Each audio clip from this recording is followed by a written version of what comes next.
I have a history of working in HIV education, and I met at a church a wonderful woman named Karen Lowe. Karen and I together developed this passion for working with people who use substances. We formed Olive Branch Ministry. At Olive Branch, we serve 9 counties, and we do that in a variety of ways.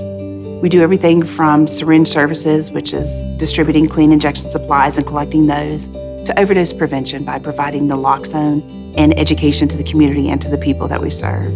People often accuse me of being an enabler. We enable as harm reductionists and as people of faith. We enable people to be able to build that trusting relationship, to be able to prevent the spread of disease like HIV and Hep C. People who use services like harm reduction are 5 times more likely to enter into a state of recovery, and they're 3 times more likely to quit injecting. Those are pretty powerful numbers. Harm reductionists meet people who use drugs and people who engage in sex work where they are. We also must meet congregations and bodies of faith where they are. Michelle was doing a training, and one of the things that came out in that training is that Michelle was operating Olive Branch out of her living room. I sent her an email and just said, thanks for the training. Just out of curiosity, are you interested in maybe not working in your living room anymore? If so, we've got maybe some space and we'd really love to partner with you. Why don't you come by the church and check it out? There are a lot of different philosophies about recovery and about addiction. Some of our real faithful 12-steppers were really concerned that there was a program that was going to be encouraging something other than abstinence. People were immediately concerned that there were going to be needles on the playground. There was a lot of sort of myth busting, I think, trying to help people get comfortable with the idea of this is what's happening, this is what's going on. The congregation is so passionate about serving the community and meeting them where they are.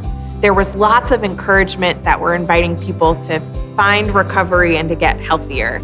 And knowing that they could say, and that's at my church, was huge. It was huge. I would love for the partnership to continue to grow and continue to flourish, and that perhaps our story is going to be a way of inspiring other people to see what they can do and how they can support God's children in their midst. The church supports us simply by allowing us to be here. They believe in the work that we do, and for that, I will be forever grateful. I was a very young mom. I had my daughter when I was 17. Madison she was just a spark, this spark of energy and brightness and light. We started noticing some changes in Madison around 10, 11, but then about 14, she had an ankle injury, and she was prescribed Percocet. And that's when the substance use started. Things just started going downhill pretty quickly. I got a phone call, or what I thought was a phone call, and I was half asleep. The lady on the other end of the phone said, "Somebody left your baby on my porch, and she's dead." Looking back, I used to be against harm reduction. I thought it was the biggest form of enabling. I understand now that sometimes it needs a different approach. And that's where harm reduction comes in. Because you're keeping them safe. You're giving them another opportunity. And that's why I'm a believer. If the church does not engage people who use drugs where they are, we're going to lose those lives one way or the other.